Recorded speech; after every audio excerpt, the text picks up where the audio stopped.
Welcome to Kentik's video training series on alerting. My name is Dan Kelly, and I will be guiding you through this section of the Kentik user interface. This video is made to direct users in creating a basic UDP Badports policy, along with all of the settings required to get a good result.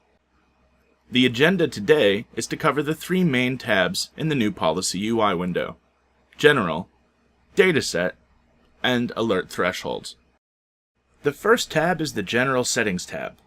This is where we will give our policy a name, meaningful description, and determine if it is enabled or disabled.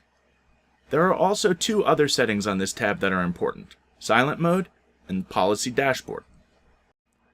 Silent Mode prevents this policy from taking any kind of action automatically until the Silent Mode end date. That includes notifications, alarms on the Active or History tabs, and automatic mitigations. This is frequently used when calculating baselines for a new policy, where one does not want to disrupt the existing active dashboard. The last setting is the Policy Dashboard control. When this policy produces an alarm, it will offer a control on the right-hand side of the page in Active or History. The control will open the alarm in the dashboard specified here, and answer a variety of questions about it, all in one window. The second tab in the list is the Dataset tab. The Dataset tab is used to determine what traffic this policy will be evaluating. There are several different controls here, all akin to those used in Data Explorer to drill down on traffic. The first thing we need to do is select which devices we will be pulling data from. For the example, I will select all devices.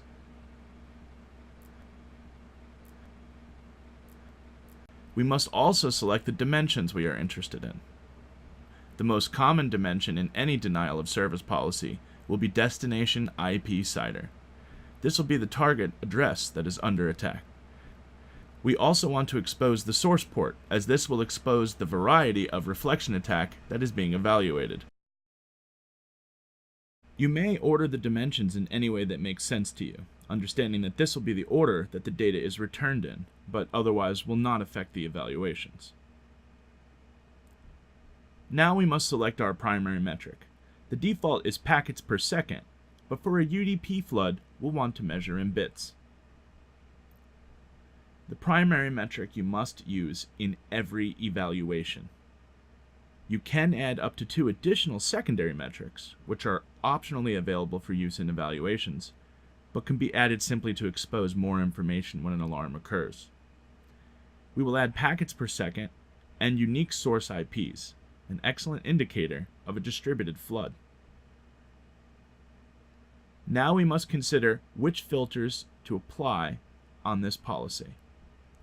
Right now, the policy is looking at all traffic on all devices and measuring that traffic by combinations of source port and destination IP.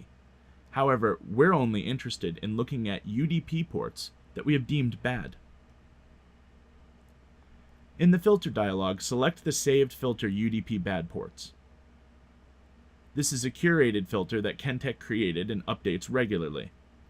To view the filter, click the magnifying glass. Note that we are capturing protocol 17, which is UDP, and a variety of ports. We will also want to have a filter in every single policy, which determines direction. Usually, denial of service policies measure traffic in an inbound direction. Setting the source network boundary to external will do this for us. Now that we have selected the data that will be used to measure this traffic, we will review the policy so far.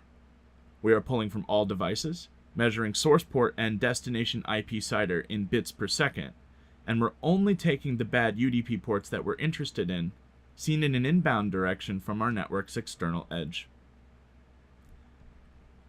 The final settings that we will review on this tab of the policy are evaluation frequency, the minimum traffic threshold, and the maximum number of keys to evaluate. If you're not familiar with the term keys, it refers to any unique combination of dimensions you have selected. In this case, source port and destination IP CIDR. Kentik can cover up to a maximum of 299 keys per policy, which are ranked from the highest in primary metric to the lowest. So here we have the top 299 keys in bits per second in descending order. The evaluation frequency will be how often to run this policy and look at the data. Each time we do so, we pull in the top 299 keys as specified. Here that would be every 60 seconds. We will not pull in keys, however, that are below the minimum traffic threshold. The minimum traffic threshold can be automatically set or specified manually. The automatic calculation is based on your configured thresholds. As we have not set them yet, we see 0 megabits per second. I will set this statically to 5 megabits per second, so that every 60 seconds we will only pull the top 299 keys that exceed 5 megabits per second. If that is only 150 of the keys, only that 150 will be returned. Before we may save our policy, we must configure at least one threshold. Kentik's threshold system contains 5 levels. They are ranked from minor to critical to allow for alarm escalation. This means if an attack comes in and satisfies the minimum threshold, and then the traffic level increases to the major level, the alarm would move from minor to major. Keeping that in mind, we want our lower traffic thresholds to remain on the lower levels. The first level we enable is the minor level. When you first turn it on, you will get a default configuration that includes static and baseline definitions, but we will cover baselines in a later video. For now, choose static only, a much more simplistic policy threshold. Given that this is the minor threshold, I will suggest that more than 500 megabits per second would be equivalent to this type of event. The metric we're setting here is the primary metric. However, we can include the secondary metrics here if we want. Adding 2 additional conditions for kilopackets per second and unique source IPs, I can specify 100,000 packets per second and 250 unique IPs, for example. When using multiple metrics in this way, you are using a logical AND to tie together all of the metrics.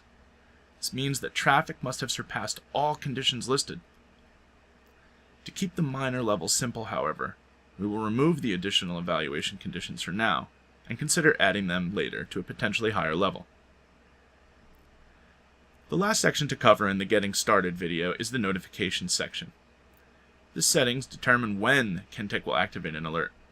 At least 5 events must be found in a rolling 2-hour window in this example to be an alarm. As opposed to other solutions which require a severity duration, usually in seconds, where traffic would have to break a threshold and then continue to hold that level, we allow for more flexibility by measuring a certain number of condition-true events. Our setting now for 5 times in a 2-hour window is accompanied with a reset counter value of 20 minutes. In this example, it would mean that we have found no condition-true events during the specified duration of 20 minutes. If we reach minute 19 and we find a condition-true event, we would reset the timer and hold the attack open. The notification section is of course also the location to specify which notification channels you would like attack information and updates posted to. Create an additional notification channel and put it here to give yourself updates. For a last step, always check the Show Traffic chart. This gives you a window into what the policy is seeing. Clicking it once shows a quick pop-up, and clicking Show in Explorer in the bottom right will bring it up in the Data Explorer proper for a deeper dive into the traffic. As you can see, the DE query is set up to use all of the same settings as it was in the policy. And here are the rows of data that will be viewed as keys within the policy. As you can see, we've successfully limited our traffic to the ports we specified in the UDP Badports filter.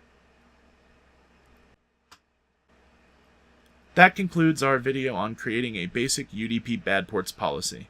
Please tune in to the rest of our Kentik video series on other Kentik topics, and of course, more on alerting. Thank you.